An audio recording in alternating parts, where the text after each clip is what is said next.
ahí vos tenés un plan platita que, sacando el dedo por la ventana y haciendo un cálculo grosero rápido, son alrededor al tipo de cambio oficial de 800 millones de dólares. Algo ¿Qué es recibir jugadores de Macri? Lo que es interesante visualizar es por qué tiene que ir a buscar jugadores.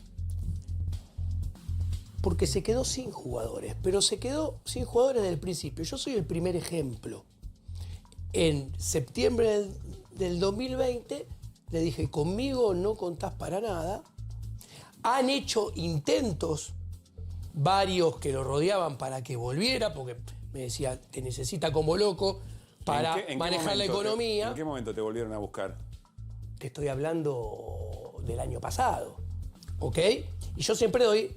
A ver, yo no creo en la política institucional. Yo no voy a ser funcionario de nadie nunca. Yo no creo en la política económica, pero eso es cosa mía, ¿no? Sí. Pero Entonces estás subrayando, me vinieron a buscar porque... Pero a ver, esto es muy interesante. Cuando vos analizás toda la gente que años y años estuvo con él, toda se fue sola. El profesor de grado y posgrado de teoría monetaria, que sabe teoría monetaria como es Mariano Fernández, no como Caputo, que no sabe, se fue solo. Carlos Rodríguez se fue solo. Politólogos como María Saldívar se fueron solos. Carlos Rodríguez dice que dejaron de hablarle, que ya no le consultaban.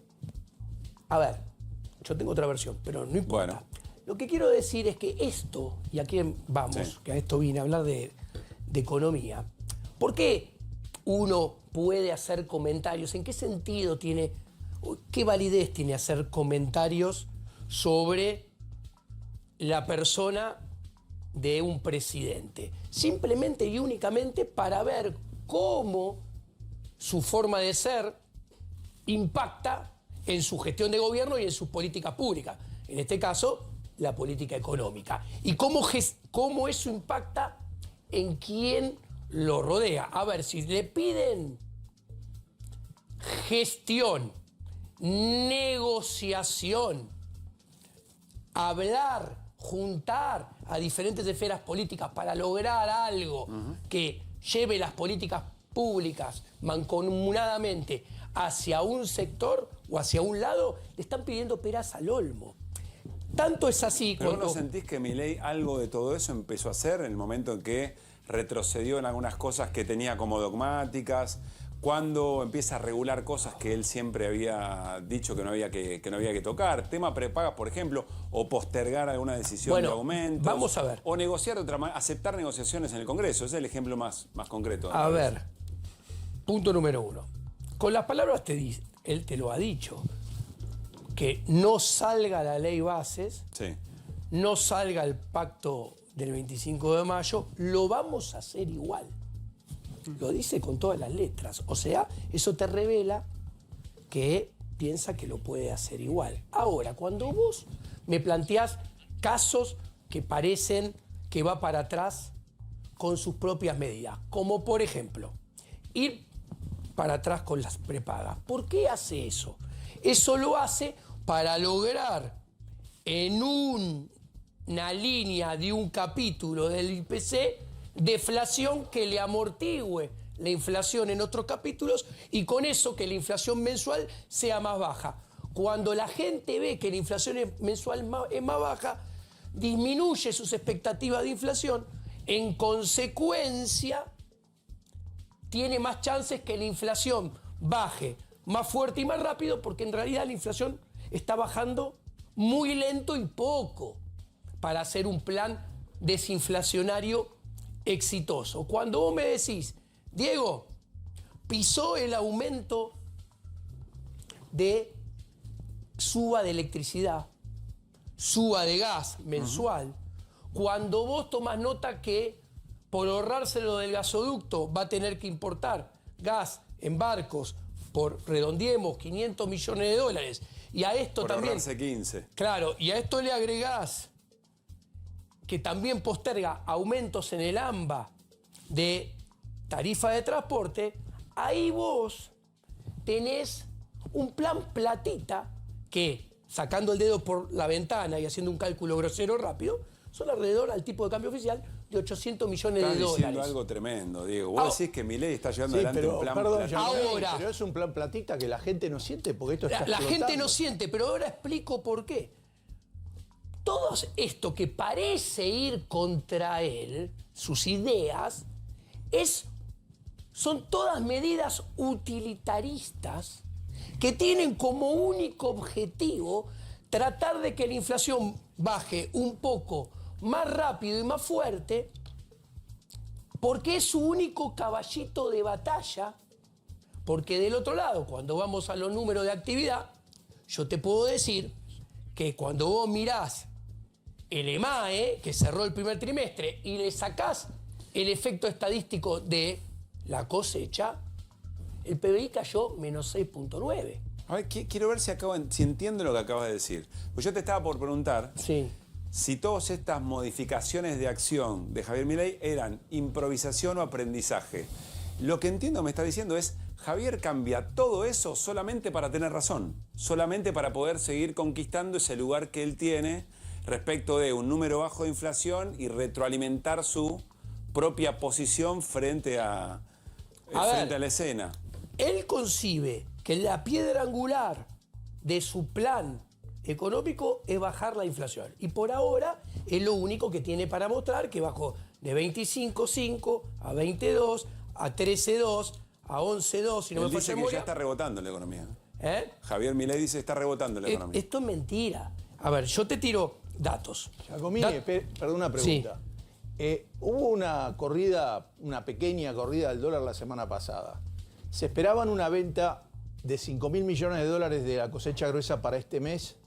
Se iba que el Banco Central lograra captar eso y hoy está abajo de 2.900 millones de dólares y hoy volvió a vender reservas el Banco Central. No compró, sino que tuvo que vender 11 millones.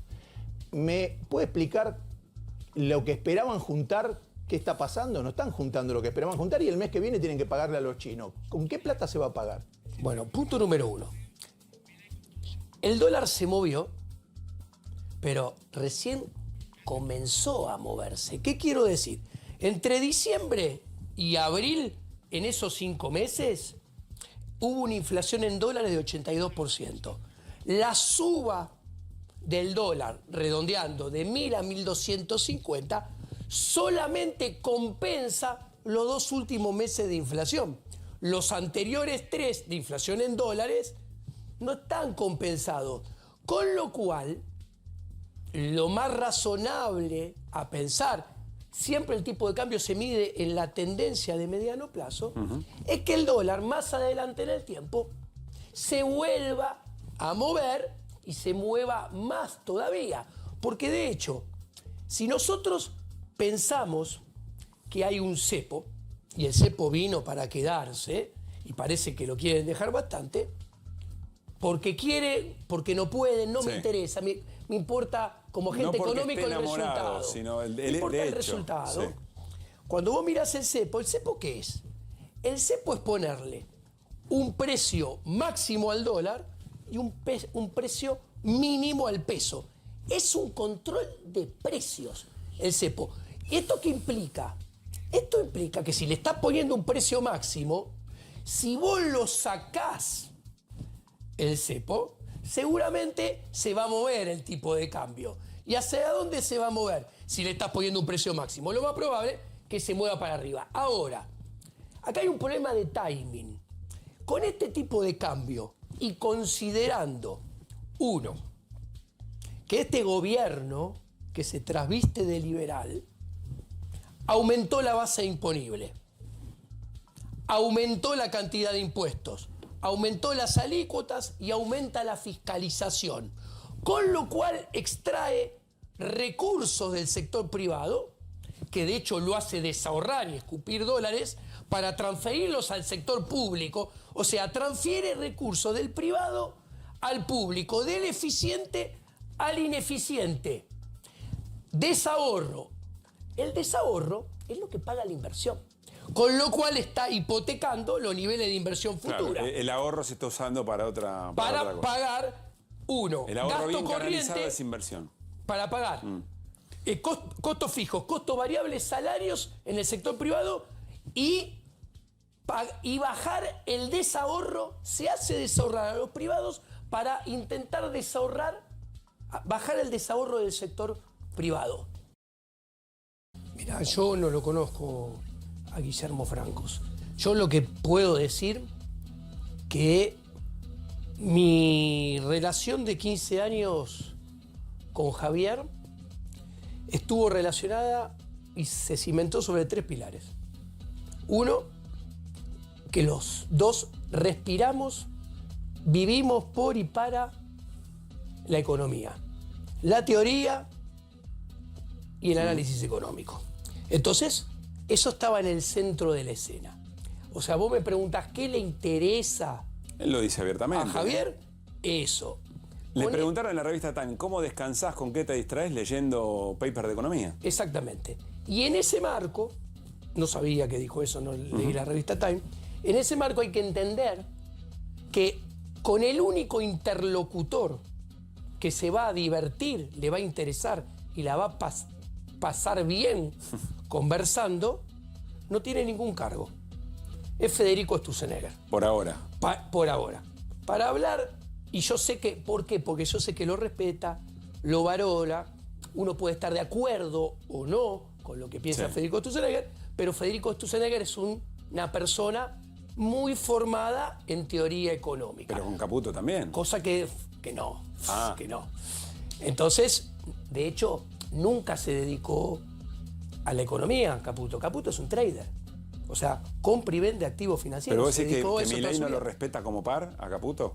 Hasta que yo tuve conocimiento, no, y es Vox Populi. En los medios lo han escuchado hablar del actual ministro. Mientras que al mismo tiempo puedo decir del otro lado que siempre lo defendió a capa y espada a Federico Sturzenegger. Sí. Es simplemente poner Google. Estamos hablando de cuando Milei opinaba sobre las gestiones de ambos durante el gobierno de Macri. Exactamente. Claro. Pero aparte, soy economista, cada uno sabe, está la formación de cada uno detrás y no tiene nada que ver Federico con Luis Caputo. Con Luis Caputo. ¿Ok? Eso es lo que disfruta. Y las cosas que disfruta Javier son la economía, escuchar ópera, le gustan los Rolling Stones. Bien. Y antes le gustaba el fútbol. Son los pilares sobre los cuales construimos nuestra relación. A él no le gusta la política, es verdad que la desprecia. El problema es que te metiste a laburar de político institucional hace varios años y tu plan es seguir laburando de eso. Claro. ¿Y cuál es la diferencia? Volviendo al ejemplo de Menem. Menem también hacía lo que le gustaba. ¿Qué quiero decir? Jugaba al fútbol, jugaba al tenis, jugaba al básquet, se iba de gira, pero dejaba un equipo muy sólido, Corach, Coan, Bauzá, En la gestión. Cavallo, que encima a lo largo del tiempo tuvo recambio, porque cuando se va Cavallo entra Roque Fernández, en economía estuvo Carlos Rodríguez. ¿Qué sucede? Te podés dar esos lujos de decir, ok, no me interesa la gestión. ¿Por qué? Porque tengo un equipo que sabe gestionar muy bien. Y acá Javier Milei le le traen un problema de gestión, se da vuelta y ¿qué encuentra? Nada. Absolutamente nada. Yo uso la misma metáfora del banco suplente. Es buena, ¿eh? Yo digo, a ver, el 10 está jugando mal en el equipo. Vos lo podés sacar solamente si te da vuelta y hay alguien sentado en el banco de suplente. Si no hay nadie sentado en el banco suplente, el 10 tiene que seguir jugando desgarrado. ¿Ok? Le decís, lo sacás de la cancha, lo infiltrás, volvé adentro hasta que se rompa todo. O le pedís al 5, en este caso Guillermo Franco, mira, jugá de 10, jugá de 8 y si podés, anda a cabecear. Y ahí, paradójicamente, ¿qué sucede? Tenés que lograr que te presten jugadores que vienen de otros equipos, con otras filosofías, con otros estilos de juego. ¿Y ahí qué termina siendo? Termina siendo un equipo de fútbol que juega cualquier cosa y que encima discuten las pelotas paradas de uno, las pelotas paradas del rival. Mirá, cuando está mirando el otro equipo, ahora Pablo vamos a hablar de eso. Ahora voy a ir al living con Diego Giacomini, economista, consultor, para charlar específicamente sobre el momento económico de las políticas de Javier Milei. Pero Diego, buenas noches. Buenas noches. Por lo que conocés las maneras de ser y hacer, digamos, ¿estás leyendo lo mismo que Pablo? ¿Tenés alguna mirada que agregue a lo que está ocurriendo esta noche? A ver, los datos duros reflejan claramente qué es lo que le gusta a Javier a la hora de ejercer la presidencia. ¿Qué le gusta? Llevar a la máxima el disfrute de actividades que levantan su ego personal. Él no disfruta la gestión, él no disfruta hablar con jefes de gabinetes, con ministros, mucho menos con secretarios. A él, ¿qué le gusta? El lucimiento personal. Vos fíjate que cuando le preguntan ¿qué balance hace de la gira a España?, contesta, sin lugar a duda, soy el máximo referente de la libertad en el mundo. El máximo líder. Palabra que se va de narices con la ética y las ideas de la libertad. Cuando inaugura el busto de Menem, y esto lo voy a contar porque yo estaba al lado, él inaugura el busto de Menem y cuenta, Menem me agarró de las manos y me dice, vos vas a ser presidente. Les cuento, eso fue lo menos importante que le dijo Menem. ¿Vos estabas en la reunión? Al lado, pegado hombro con hombro, y Menem estaba 80 centímetros delante mío. Le agarra las manos y esa frase fue la introducción. Hizo coma. Lo único que te puedo decir como expresidente es que si llegas a ser presidente, nunca te pelees con nadie. Mucho menos te pelees con tu enemigo. Al enemigo hay que seducirlo. ¿Por qué menciono esto? Porque muestra cómo encara el gobierno Javier. Menem, lo que Menem concebía como valor, sí, era este segundo comentario, que él lo ignora por completo. Claro, se queda con la primera parte. Y se queda con la primera parte que ensalza su individualismo, porque por arte de magia Menem le dice, vos vas a ser presidente. Entonces, ¿qué quiero decir? La presidencia, él la disfruta como un lucimiento, como un instrumento que le sirve a él para sentirse bien alcanzando ciertos logros. Ahora, a la hora de gobernar, los datos muestran que no lo disfruta. Él no lo van a ver encabezando reuniones, negociando. Las gestiones diarias ahora, no le gustan. Es lo más mínimo. Acá hay una pregunta importante para hacer, ahí voy, sí, Pablo, lo que quiere decir. ¿Cuáles son las razones por las que Pose deja de ser jefe de gabinete? Quiero decir, ¿tiene que ver con algo que no anda bien en el plan o tiene que ver con algo personal? Porque son dos razones bien distintas. ¿Qué ibas a plantear, Pablo? No, le iba a preguntar a Diego, cuando uno mira a Menem y la reivindicación o el Menem que construye Milei, y uno que conoció un poco la temporada de Menem, entiende que la personalidad de Menem como presidente era totalmente antagónica, era justamente un personaje seductor y construía vínculos absolutamente radiales, incluso con actores antagónicos entre sí.